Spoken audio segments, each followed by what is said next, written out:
Mamarana ny herinandro fahatelo amin'ny fihibony isika eto Madagasikara amin'izao, indrindra ny faritra Analamanga, Toamasina voalohany sy faharoa. Fihibony izay toa tsy voahaja intsony amin'ny ankamaroany fokontany teto Antananarivo, indrindra nanomboka tamin'ny fiandohany ity herinandro ity.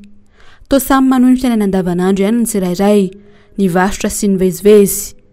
Raha fepetra noraisina tamin'ity herinandro ity ihany koa ny hoe tsy maintsy manao arovava na masika avokoa izay miboaky ny trano, dia tsy voahaja ihany koa aloha izay.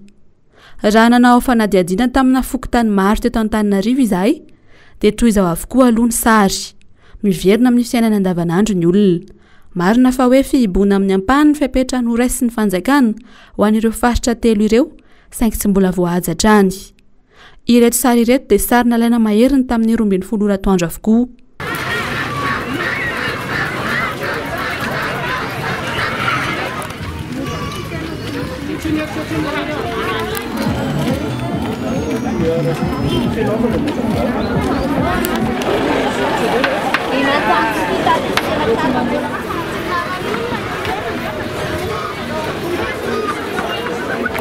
Sarotra ny anaovana confinement ho an'ny Afrika, hoy ny lahatsoratra navoaka ny Le Point Afrique ny talata 3 martsa teo. Confiner l'Afrique, mission impossible, hoy ny lohateniny. Ny ankamaroan'ny mponina aty Afrika dia miaina latsaky ny $2 isanandro avokoa, ary ny fitadiavam-bola dia saika tsy ara-dalàna na informel. Sarotra araka izany ho hiatrany ity lahatsoratra ity ny hanajanona ireo Afrikana any an-tranony.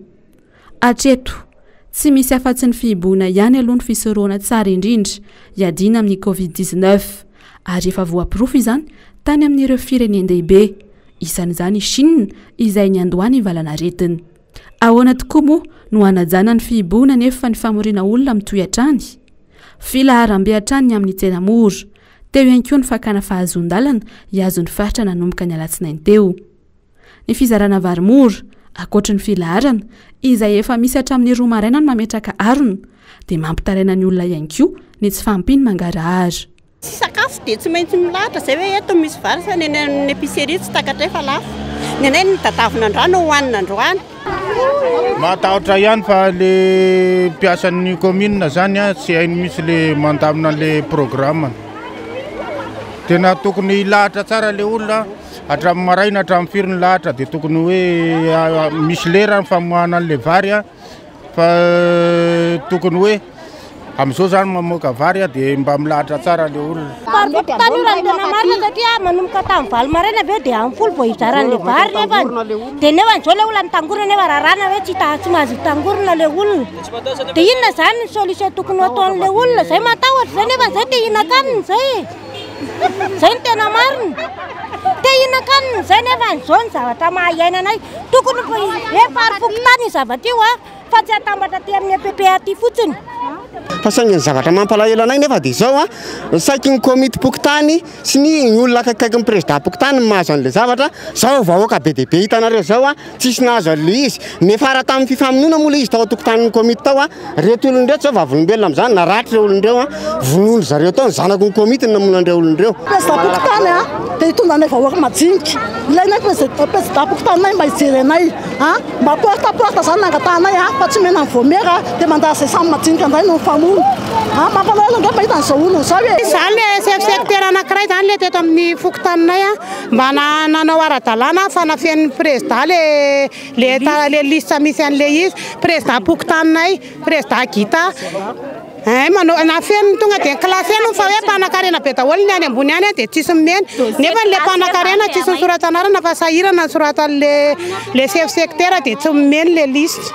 Ponina 3 angara dia zavatra tena mangatanay aminao filoha mba atero porte le fanampinanay fa lasa atero isam-baravarana tsy asiana hoe manana na tsy manana fa samy omena daholo fa samy noana satria tsy coronavirus no afaty anay fa ny anoana anay. Angatanay dia aloha tsy ho isy le fanampiana satria akifidifidy tavan'olona amin'ny ao anatiny ihany no mahazo olona izy ho an'ny zareo le fanampiana noho izany aloha samy miady ho an'ny tena fanampiana an'le marary sy ny alina le fanampiana.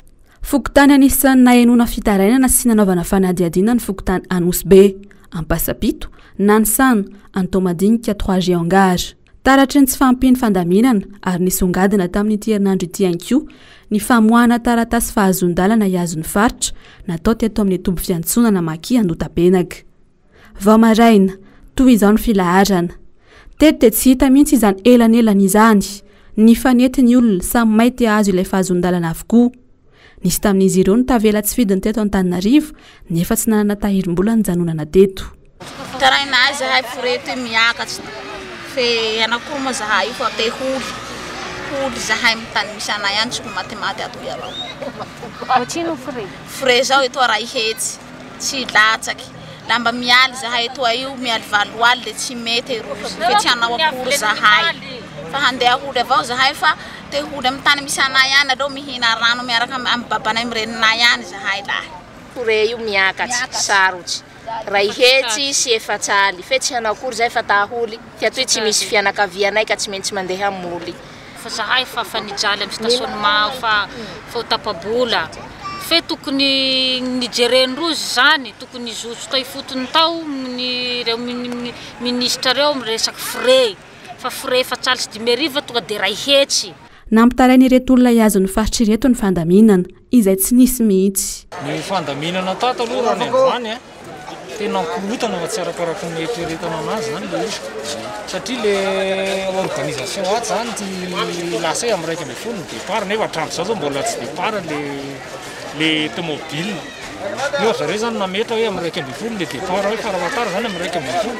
Tapenaka zany tsy fantatra izay tena marina izy any tena tompona andraikitra ohatran'ny normaly zao raha andeha zay 13 olona lazaina fa ho andeha androany ndray lasa nisy resaka ndray lasa 20 any tsy fantatra izay tena marina am'le izy de mijaly be zay faharomana ohatrana manokana zao ny olona hoetiko androany ny olona roa tena ino an'le resaka hoe mizy any quarantaine zay tonga antamatavy de nijanona ndray zay ndraiky ilo zay nefa io na melomana vade manjanaka le tena solo tena sy le tena roa tompona andraikitra zany tokony mba tena mijoro mitsy inona le zavatra tena marina. Valitra zany efa vonona teto ny olona nalaiko amin'ny efatra maraina nefa niala tany an-trano de ny olana aminay zany amin'ny valitra zany le ankizy eo amin'ny efatra efa tsy sakafo so tsisy valitra sakafo tsony ety na kely ary ndray mary fandrombahany eo matonona daholo olo nefa le zavatra eto tena misatra be tomobile ray efa hoadany ray vao mandeha de olana manaraka ndray le fitantanana ato tokony atao norme mihitsy hoe allo hotantan'ny tena technicien isako ny coopérative mba hangalana olona anodina an'le izy fa misy zao tsy mahafantatra mombamomba an'izy akory de tonga de mandray ndraikitra fotsiny de be lalàna tsy fantatra tsony zay arahanay. Le zavatra zany aloha le fikorotanana marina mihitsy le tena sarotra be le eto amin'ny départ eto amin'ny parkage le fotoana famezana amin'ny 1,2 ny farany eto nefa vao tomobile ray ny tafavoaka teo eto koa mipetraka koa ny olana tena olana lehibe hoe zay chauffeur atao mise en quarantaine rehefa tonga ny amin'le toerana itondrana an'le passager zany raha vao zay ny zavatra misy de voatery anapa-kevitra ny janony zay angambany. Noho ny abetsaky ny olona no foanana indray ilay fahazondalana ho an'ny tsirairay fa natokana ho an'ny fiara sisa dia mbola taratra ny tsy fahampiny ity fanomezana lalana iazon'ny faritra ity ka tsy vitsy tamin'ny mpampiasa ny tambazotra Facebook ny nanakihana. Manany olona tany amin'ny faritra tamin'ny fitangoronana Beniseho. Raisin'ny mpampiasa ny tambazotra Facebook ho tolainy seho tamin'ny fahatarany fandinany sisy tany ity tranga ity ka nampanay mafy ny olona. Ity tsy fampiny fandaminana ity no nanaovany antoko tia matsindry-paingotra hatramin'izay saingy betsaka ireo ntsikery. Tontsy nandraisan'ny solombavam-bahoaka Timma ny fizarana tamin'ny tsena mora izay efa nazavain'ny solombavam-bahoaka sy ny sekretera jeneraly antoko Timma fa ny tsy fahampiny mangarahara no antony tsy nandraisan'izy ireo anjara. Tsy fantatra hoe avy aiza ny vola sy ny zavatra hozaraina hoy Maître Anitra Razafimanatsoa. Eo ihany koa ny fifanitsahana andraikitra satria tokony ho anjara ny mpanatanteraka izany fa manara-maso ny fomba izarana fotsiny azy ihany ny solombavam-bahoaka. Na dia teo aza nefa izay tsy fandraisana anjara ny solombavam-bahoaka Timma tamin'ny fizarana zavatra izay dia tsy nijery fotsiny ny fahasairana ny vahoaka malagasy ny antoko fa nizara bidon jaune sy gel hydroalcoolique ahafahana manasa tanana.